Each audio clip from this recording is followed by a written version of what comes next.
शुभविवाह या मालिकेच्या 23 फेब्रुवारीच्या भागामध्ये आकाश भानुशाली वकिलांची भेट घेतो आणि त्यांना म्हणतो, पुन्हा आपण कधी भेटू खरंच माहीत नाही आहे, पण तुम्ही आमच्यासाठी जे एफर्ट्स घेतलेत ना, याआधीसुद्धा मला सगळं आठवते. तुमचे यासाठी खूप आभार. आणि आत्ता तर तुम्ही भूमीचा जीव वाचवलात. तुमचे जितके आभार मानू ना तितके कमी आहेत. आणि मला माहिती आहे आत्ता भूमीला मी आठवत नाही आहे, पण एक दिवस असा येईल ना की मी प्रयत्न करून भूमीला सगळं आठवेल आणि भूमी माझी असेल. खरंच तो दिवस माझ्या आयुष्यातील सगळ्यात आनंदाचा दिवस असेल आणि त्या दिवसासाठी मी नक्की प्रयत्न करीन, असं म्हणत आकाश भानुशाली वकिलांसोबत बोलत असताना भूमीला डिस्चार्ज मिळतो. भूमीला डिस्चार्ज मिळून ती आता बाहेर येते. आकाश तिच्याकडे पाहतच बसतो. भूमी, मानसी, प्रशांत आणि माधवराव हे सगळे आता डिस्चार्ज घेऊन बाहेर आलेले असतात. त्याच वेळेला भानुशाली म्हणतात, मिस्टर आकाश, भूमी मॅडम समोर आले आहेत. तुम्ही आत्ताच्या आत्ता थोडंसं लांब जा, लपा. त्यांनी तुम्हाला इथे पाहिलं ना तर खूप मोठा गोंधळ होईल. मग आकाश बाजूला जाऊन लपतो. लगेचच तो अडून अडून भूमीकडे पाहायला लागतो. तोपर्यंत भानुशाली बाकी सगळ्या फॉर्मॅलिटीज पूर्ण करतात आणि भूमी आता बाहेर येते. त्यावेळेला भूमी, माधवराव हे तिथे उभे असताना आकाश लपून छपून पाहतो आणि विचार करतो, भूमी, तुझ्यासाठी मी खूप आनंदी आहे.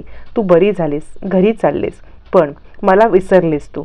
हरकत नाही आहे, मी वाट पाहीन, तुला मी आठवण्याची वाट पाहीन आणि तुझ्या आयुष्यामध्ये नक्कीच सगळा आनंद मी खेचून आणीन, असा विचार करत आकाश भूमीकडे एकटक पाहत असतो. मग भूमी, माधवराव सगळे बाहेर पडतात, पण भूमीची पावलं मध्येच थबकतात आणि ती पुन्हा मागे वळते. आकाश विचार करतो, काय झालं, ही अशी मागे का वळाली? मग त्याच वेळेला भूमी भानुशाली वकिलांकडे येते. भानुशाली वकिलांना भूमी म्हणते, खरंच तुमचे जितके आभार मानू ना तितके कमी आहेत. म्हणजे आमच्या ह्या अशा पडत्या काळामध्ये तुम्ही आमची मदत केलीत. तुम्ही भक्कमपणे आमच्या पाठीशी उभे राहिलात. खरंच थँक्यू, असं म्हणत भूमी भानुशाली वकिलांचे आभार मानते आणि बाहेर पडते. मानसी आणि भूमी बाहेर गेल्यावरती इकडे आता आकाश बाहेर येतो आणि ते हे सगळं दृश्य पाहत बसतो. मग तो माधवरावांकडे येतो. माधवराव म्हणतात, आकाशराव, मला माहिती आहे तुम्हाला किती वाईट वाटत असेल या सगळ्या गोष्टींचं, पण एक खात्री देतो, नक्कीच काहीतरी चांगलं घडेल आणि आई योगेश्वरीच्या कृपेने भूमीला तुम्ही आठवाल. फक्त तुम्हाला पेशन्स ठेवणं गरजेचं आहे. आकाश म्हणतो, बाबा, मी भूमीसाठी कितीही पेशन्स ठेवायला तयार आहे, पण तुम्हाला माझं एक काम करावं लागणार. माधवराव म्हणतात, बोला ना, काय काम करायचं आहे? असं म्हटल्यावरती आकाश माधवरावांना असं काहीतरी सांगतो. माधवराव ते ऐकून गप्पच बसतात. तोपर्यंत इकडे चिडलेला अभिजित आपल्या रूममध्ये रागारागात येतो. सगळ्या वस्तू अस्ताव्यस्त पसरतो. त्याला आकाशने सकाळी आपला केलेला अपमान आठवत असतो. तितक्यात रागिणी येते. आता अभिजित रागिणीचा पण हात झटकतो. रागिणी म्हणते, शांती ठेव, पडत्या काळामध्ये नेहमी शांती ठेवायची असते. आत्ता माझा हात झटकलाच ठीक आहे, पण रागारागात खाली जर त्या आकाशचा हात झटकला असतास तर? यावरती आता मात्र चिडलेला अभिजित म्हणतो, तू तर म्हटली होतीस की तो प्रेमामध्ये इतका पागल होईल, मजनू होईल, दारूच्या नशेत होईल. इतका कॉन्फिडन्स तो झाला तरी कसा?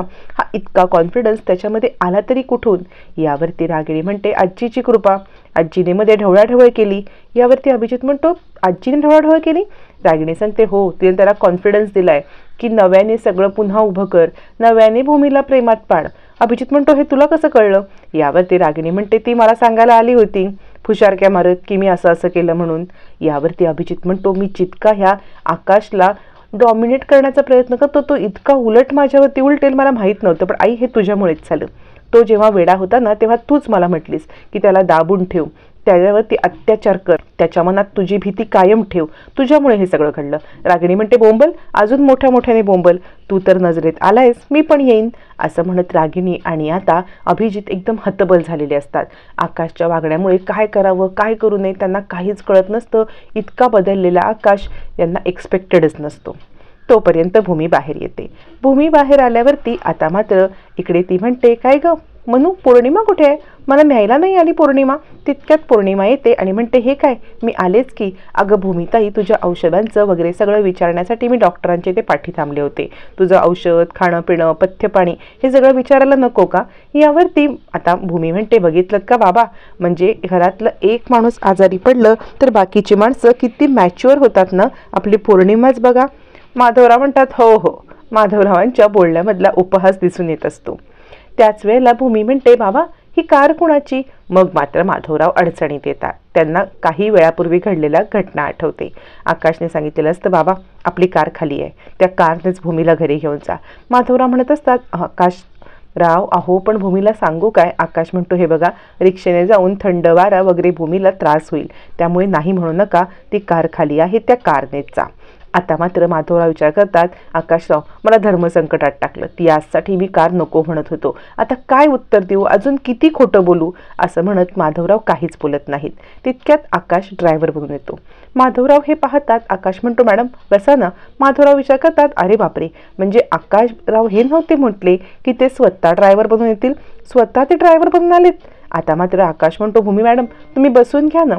पण भूमी आत बसायला तयार नसते. भूमी सांगते, बाबा सांगा ना, ही कार कोणाची आहे? आपण रिक्षेने जातो ना. त्यावरती आकाश काहीच बोलत नाही. माधवराव पण गप्प बसतात. हिला आता उत्तर तरी काय द्यावं? तितक्यात मदतीला नेहमीप्रमाणे धावून येतात भानुशाली वकील. आणि भानुशाली वकील म्हणतात, भूमी मॅडम ही माझी कार आहे.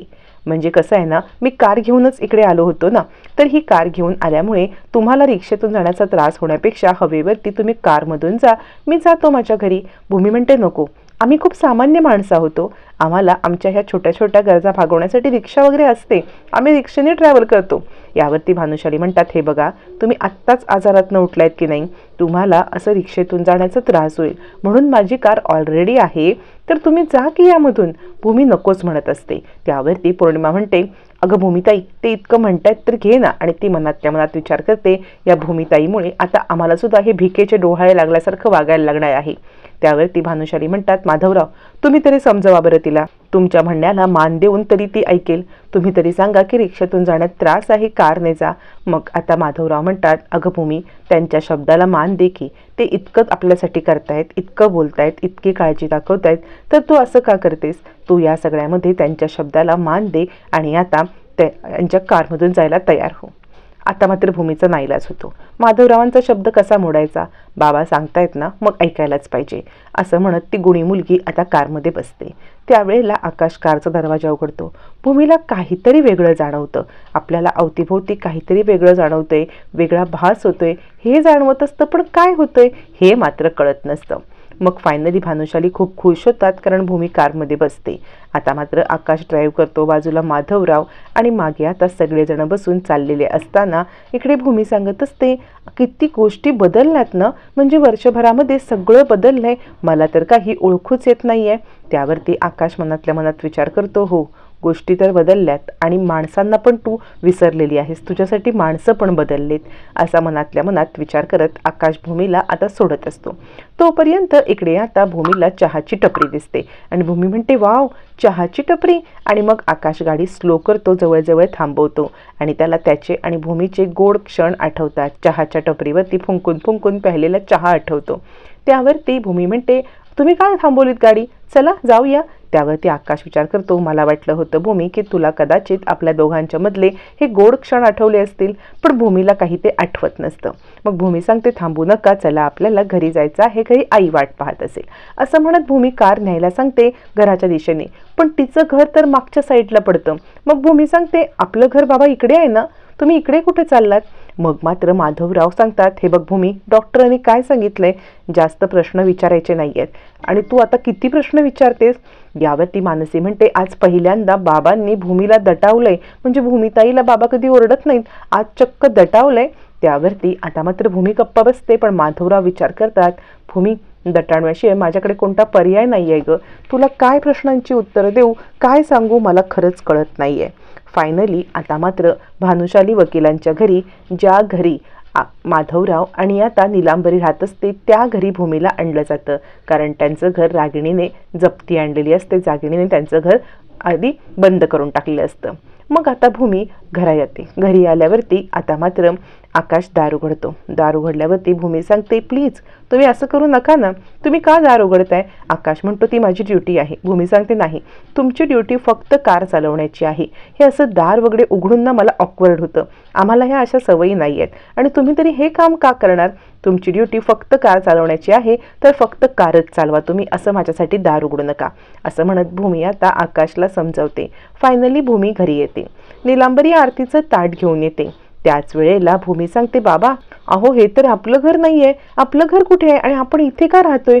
भूमीला प्रश्नच पडतो. काहीच गोष्टी आठवत नसल्यामुळे भानुशालींनी केलेली मदत पण आठवत नसते. आता मात्र हे घर कुणाचं आहे, या घरामध्ये राहण्यासाठी आपण का आलोय, या प्रश्नांची उत्तरं माधवराव कसे देणार हे मात्र येणाऱ्या भागातच कळणार आहे.